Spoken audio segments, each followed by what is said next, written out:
Hello friends, तो आज के इस लेक्चर में हम पढ़ेंगे एक्सरसाइज चैप्टर कट।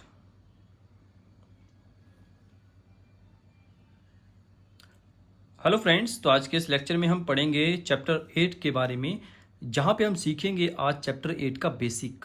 क्योंकि बेसिक चीज़ें बहुत ज़्यादा ज़रूरी होती हैं। जब भी हम कोई भी चैप्टर स्टार्ट करते हैं तो उसमें बेसिक बहुत ही ज़रूरी है। अगर आपका बेसिक क्लियर है तो आप आसानी से उसमें एग्ज़ाम में अच्छे नंबर ले सकते हैं। ठीक है स्टूडेंट्स, तो चलिए वीडियो को स्टार्ट करने से पहले अगर आप हमारे चैनल पर नए हैं प्लीज़ चैनल को सब्सक्राइब करें और अपने फ्रेंड्स को जरूर शेयर करें। चलिए स्टार्ट कर लेते हैं।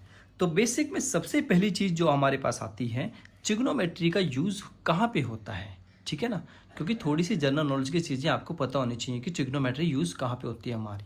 देखिए, जहाँ पे भी हमें किसी टावर की ऊंचाई निकालनी हो या फिर उसमें किसी भी टाइप की लेंथ पूछी गई हो, जैसे ये मेरे पास एक डायग्राम आपको दिखाई दे रहा है। जैसे मेरे को दो साइड्स पता है और तीसरी साइड मेरे को निकालनी है, या फिर मेरे को दो साइड्स पता है और आपको ये एंगल निकालना है। ठीक है ना, तो इस तरह की जो भी चीज़ें हमारे पास होती हैं निकालने वाली, ठीक है, किसी बिल्डिंग की हाइट निकालनी है, किसी टावर की हाइट निकालनी है, तो वहाँ पे ट्रिग्नोमेट्री का यूज़ किया जाता है। ठीक है, बहुत ज़्यादा इंपॉर्टेंट है ये एग्जाम पॉइंट ऑफ व्यू से भी, और आगे जो भी आपकी फर्दर स्टडी रहेगी, जैसे 11th होगी, 12th होगी और जो भी आपकी ग्रेजुएशन रहेगी, वहाँ पे भी ये चैप्टर बहुत ज़्यादा इंपॉर्टेंट है। ट्रिग्नोमेट्री आपका पीछा नहीं छोड़ेगा जब तक आप मैथ लेके चलेंगे। ठीक है स्टूडेंट्स, तो इसमें सबसे पहले कुछ बेसिक चीज़ें समझ लेते हैं। देखिए, सबसे पहले आपने ये ध्यान रखना है ज़रूर कि आप जो है किस एंगल पे निकाल रहे हैं। यानी कि आप साइन एंगल निकाल रहे हैं, कोस एंगल निकाल रहे हैं, टेन एंगल निकाल रहे हैं। कौन सा एंगल आप निकाल रहे हैं वो सबसे ज़्यादा इंपॉर्टेंट रखता है यहाँ पे।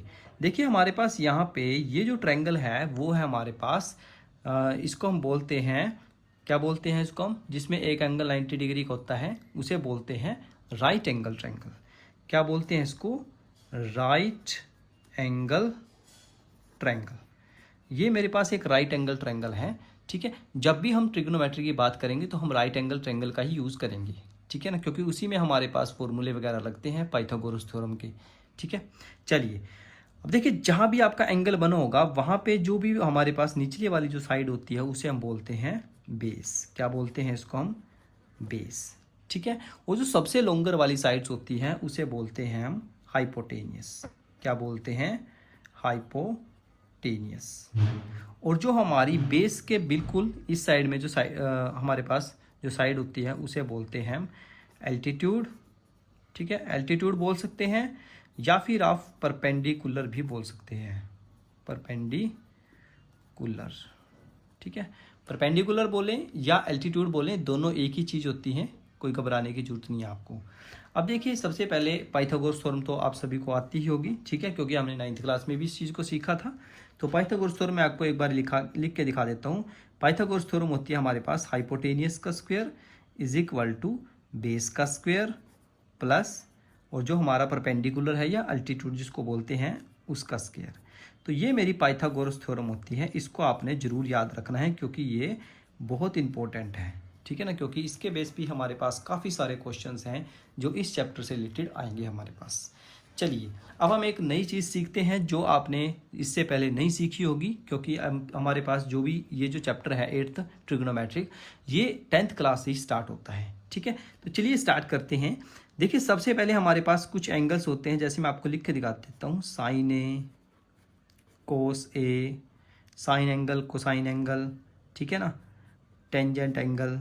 ठीक है ना, सीकेंट एंगल, इस तरह से कोसिकेंट एंगल। ठीक है ना, और हमारे पास हो गया कोटेंजेंट एंगल।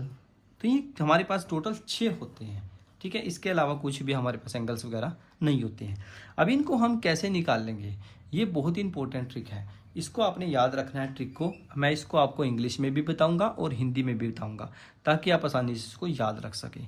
देखिए, याद करने का बड़ा ही आसान तरीका है। क्या तरीका है? देखिए, यहाँ पे लिखेंगे पंडित बद्री प्रसाद, और यहाँ पे लिखेंगे हर बोले। देखो, पंडित बद्री प्रसाद, मैं यहाँ पे लिख के भी दिखा देता हूँ आपको। पंडित बद्री प्रसाद हर बोले। ठीक है, देखिए बहुत आसान है। पंडित बद्री प्रसाद हर हर बोले, ये आपने याद रखना है। बहुत आसान ट्रिक है और इसी को आप दूसरे तरीके से याद रख सकते हैं। जो हिंदी वाले स्टूडेंट्स हैं, पंडित बद्री प्रसाद, ठीक है, उसको भी आप याद रख सकते हैं। देखिए पंडित बद्री प्रसाद हर हर बोले, ठीक है जी, ये आपने याद रखना है। इंग्लिश वाले स्टूडेंट्स को आसानी से याद हो जाएगा क्योंकि P for Pandit, B for Badri, P for Prasad, Pandit Badri Prasad हर हर बोले, ये आपने जरूर याद रखना, इंपॉर्टेंट टर्म है ये। अब देखिए यहाँ पे इनका मतलब क्या है जो हमने लिखे, P B H H B लिखे। देखिए पी स्टैंड फॉर, यहाँ पे हम लिख लेते हैं, पी का मतलब होता है परपेंडिकुलर, परपेंडिकुलर, ठीक है। और हमारे पास बी का मतलब होता है बेस, और एच का मतलब होता है हाइपोटेनियस। क्या होता है? एच का मतलब होता है हाइपोटेनियस। तो ये हमारे पास तीनों टर्म्स आपने याद रखनी है। P stand for perpendicular, B stand for base और एच स्टैंड फॉर हाइपोटेनियस, ठीक है स्टूडेंट्स। अब इसके बाद देखिए क्या करेंगे, हम यहाँ पे ये वाले फॉर्मूले बनाएंगे। देखिए साइन का फॉर्मूला होता है हमारे पास, ये जो पहला फॉर्मूला होता है इसे बोलते हैं हम साइन। किसका फॉर्मूला होता है ये? साइन का, साइन ए लिख लो। दूसरे वाला फॉर्मूला होता है हमारे पास कोस का, और तीसरे वाला फॉर्मूला होता है हमारे पास टेंजेंट का। तो ये तीनों फॉर्मूले आपने याद रखने हैं। पहला साइन का होता है, फिर कोस का होता है, फिर टेंजेंट का होता है। तो साइन का फॉर्मूला क्या होता है? Perpendicular upon hypotenuse. अब देखिए यहाँ पे परपेंडिकुलर क्या है, हम बात कर रहे हैं ए की, तो परपेंडिकुलर क्या होगा इस केस में? B C. तो मैं लिखूंगा बी सी अपॉन हाइपोटेनियस, नीचे हाइपोटेनियस, तो hypotenuse that is A C, ठीक है। इतना आसान है, देखो बहुत आसान है। सामने साइन ए का फॉर्मूला लिखा, साइन ए का फॉर्मूला क्या था? पंडित बद्री प्रसाद हर हर बोले। तो यहाँ से हमने साइन ए की वैल्यू निकाल ली। साइन ए की वैल्यू क्या है? Perpendicular upon hypotenuse. परपेंडिकुलर क्या होता है? जो ये बेस है, निचले वाली साइड को बेस बोलते हैं, और जो साइड में हमारी साइड होती है और सबसे लंबी साइड को बोलते हैं हाइपोटेनियस। और ये जो हमारी साइड होती है, ठीक है, वर्टिकल में, इसे हम बोलते हैं परपेंडिकुलर या एल्टीट्यूड, ठीक है। तो B C that is perpendicular upon hypotenuse. Same ऐसे ही आप कोस का फॉर्मूला बना सकते हैं, बेस अपॉन हाइपोटेनियस। बेस देखिए मेरे पास क्या है? बेस मेरे पास है ए बी अपॉन हाइपोटेनियस कितना है हमारा? ए सी। देखो बेस अपॉन हाइपोटेनियस, बहुत आसान है, ठीक है। ऐसे ही आप टेंजेंट का बना सकते हैं, परपेंडिकुलर अपॉन बेस। परपेंडिकुलर कितना है हमारे पास? B C, perpendicular upon base, base कितना है हमारे पास? A B, perpendicular upon base. इस तरीके से बना सकते हैं। अब रही बात हमारे पास ये तीन फॉर्मूले बनाने की, अब इनको कैसे बनाएंगे? इनके लिए आपने सिंपलीफाई क्या करना है? साइन का उल्टा क्या होता है हमारे पास? कोसिकेंट, ठीक है। आगे डिस्कस करेंगे इसको, क्योंकि ये अभी हमारे पास इसे एक्सरसाइज में फॉर्मूले काफ़ी ज़्यादा हैं, तो अगले लेक्चर में इसको हम पूरा क्लैरिफाई करेंगे क्या फॉर्मूले होते हैं। कोस का उल्टा होता है हमारे पास सीकेंट, और टेन का उल्टा होता है कोटेंजेंट, ठीक है। तो ये तीनों फॉर्मूले भी आपने याद रख लेने हैं। अब देखिए कोसिकेंट का फॉर्मूला क्या होता है? साइन का उल्टा। तो आपने क्या करना है? सिंपली इसको उल्टा करके लिख देना है बस। या फिर दूसरा तरीका क्या है? आप कोसिकेंट को ऐसे याद रखो कि हाइपोटेनियस अपॉन परपेंडिकुलर। अब देखिए कोसिकेंट का यहाँ पे लिखेंगे हाइपोटेनियस कितना है हमारा? A C, hypotenuse upon perpendicular that is B C, ठीक है। तो आप ऐसे भी इसको याद रख सकते हैं। सेम ऐसे ही सीकेंट का जब फॉर्मूला लिखेंगे तो हाइपोटेनियस अपॉन बेस। हाइपोटेनियस कितना है हमारे पास? A C, hypotenuse upon base कितना है हमारे पास? A B. क्लियर है स्टूडेंट्स? सेम ऐसे ही लास्ट में कोट का लिखेंगे, बेस अपॉन परपेंडिकुलर। बेस हमारे पास है ए बी और परपेंडिकुलर मेरे पास है बी सी। तो ये 6 फॉर्मूले आपने एग्जाम पॉइंट ऑफ व्यू से याद रखने हैं। यहाँ से क्वेश्चन 100% पेपर में आएगा, चाहे आप लिख लो, ठीक है ना। ये क्वेश्चन 100% पेपर में इस टाइप से पूछे जाएंगे, इसके बेस पे कुछ ना कुछ जरूर पूछा जाएगा, कोई भी क्वेश्चन इस टाइप का आ सकता है। अब देखिए यहाँ पे स्टूडेंट्स गलती कहाँ करते हैं, ये चीज़ आपने बहुत ध्यान रखनी है, गलती कहाँ पे करते हैं, और आपने गलती बिल्कुल भी नहीं करनी है।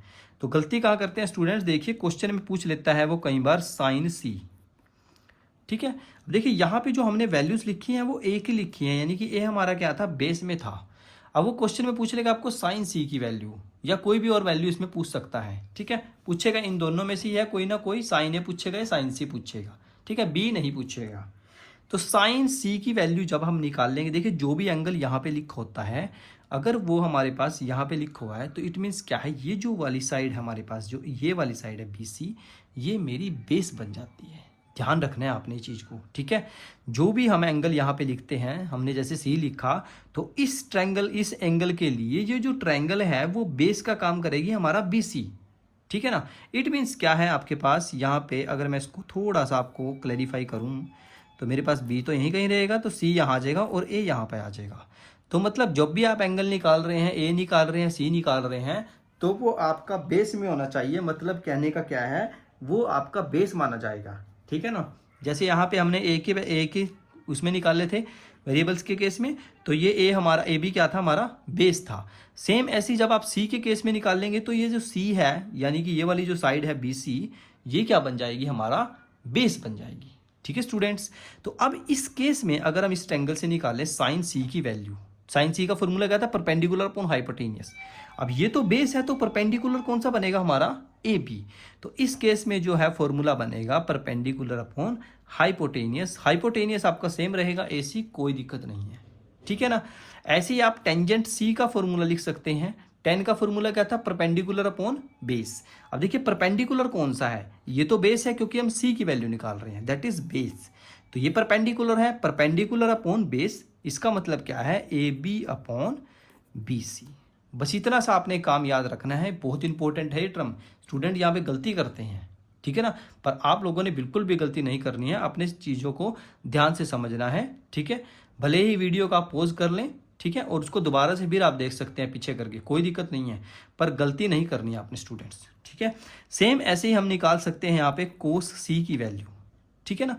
कोस सी की वैल्यू क्या निकलेगी, थी कोस का फॉर्मूला होता है बेस अपॉन हाइपोटेनियस। अब सी की वैल्यू निकाल रहे हैं तो इट मीन्स ये क्या है, बेस, और ये क्या है मेरा परपेंडिकुलर। फॉर्मूला होता है base upon hypotenuse, that is base, B C क्या है हमारा बेस, अपॉन हाइपोटेनियस कितना है मेरा, ए सी। ठीक है स्टूडेंट्स। तो ये बहुत इंपॉर्टेंट कॉन्सेप्ट है, ये बेसिक चीज़ है ट्रिग्नोमेट्री में। मतलब कहने का क्या है, ट्रिग्नोमेट्री की जो एबीसी होती है ना, वो यही होती है, यहीं से ट्रिग्नोमेट्री स्टार्ट होती है।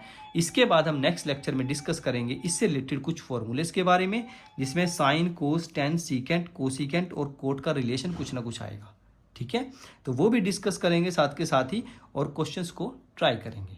पर पहले बेसिक आपको समझ में आना जरूरी है, तभी आप पेपर में अच्छे नंबर ले सकते हैं। अदरवाइज फिर आपको क्वेश्चंस का रट्टा मारना पड़ता है स्टूडेंट्स। ठीक है। तो आज की इस वीडियो में इतना ही। वीडियो में अगर आप नए थे, प्लीज़ चैनल को सब्सक्राइब करें, अपने फ्रेंड्स को शेयर करें और ज़्यादा से ज़्यादा कमेंट करके मुझे बताएं। Thank you very much.